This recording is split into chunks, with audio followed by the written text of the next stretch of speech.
සතියකට කලින් මට මගේ වීසා එක ග්‍රාන්ට් වුණා සක්සස්ෆුලි. එයා තමයි මගේ වීසා එක ග්‍රාන්ට් කරලා දුන්න ලයිසන්ස් ඉමිග්‍රේෂන් ඇඩ්වයිසර්. ෆෝන් එක ගෙනියනවා, සර්ටිෆිකේට්ස් ටික ගෙනියනවා, හස්බන්ඩ්ව ගෙනියනවා. මාතක ඉන්නවා ගායශක්කි සහ හර්ෂයියා නිව්සීලන්ත යන තව සති කිහිපයයි තියෙන්නේ ගායශක්කිට ලීප්‍රෝ එකකින් ලැබුණු ස්පෝට් එක මොකද?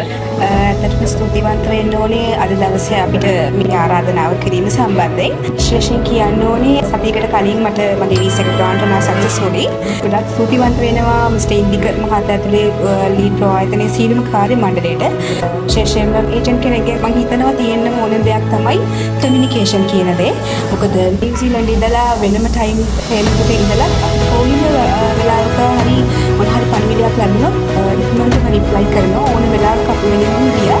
ඉතින් බොහොම ස්තුතිවන්ත වෙනවා ඒ ලැබිච්ච සහයෝගයට. අදටත් කෙනෙක් අපිට වීසා එක ග්‍රාන්ට් වෙලා මොන හරි දෙයක් අහුව ගමන් අදටත් ඒ විදිහටම කලින් වගේම සර්විස් එකක් දුන්නා. ඉතින් අපි බොහොම ස්තුතිවන්ත වෙනවා අපේ සහයෝගයට. ඒ වගේම මේ අවස්ථාවේදීම ස්තුතිවන්ත වෙනවා මිස්ටර් ශිවදීප. එයා තමයි මගේ වීසා එක ග්‍රාන්ට් කරලා දුන්න ලයිසන්ස් ඉමිග්‍රේෂන් ඇඩ්වයිසර්. එයාටත් බොහොම ස්තුතියි. අපි වීසා එක සක්සස්ෆුල් කරලා. තව ෆනි ක්වෙස්චන් එකක් තියෙනවා. නිව්සීලන්ත වලට යන්න අක්කට ගෙනියන්න පුළුවන් සූට් කේස් එකේ දාගෙන දේවල් තුනයි. මොනවාද දේවල් තුන ගෙනියන්නේ? ෆෝන් එක ගෙනියනවා, සර්ටිෆිකේට්ස් ටික ගෙනියනවා, හස්බන්ඩ්ව ගෙනියනවා. සූට් කේස් එකේ දාගෙන. Yes, very nice. Thank you very much.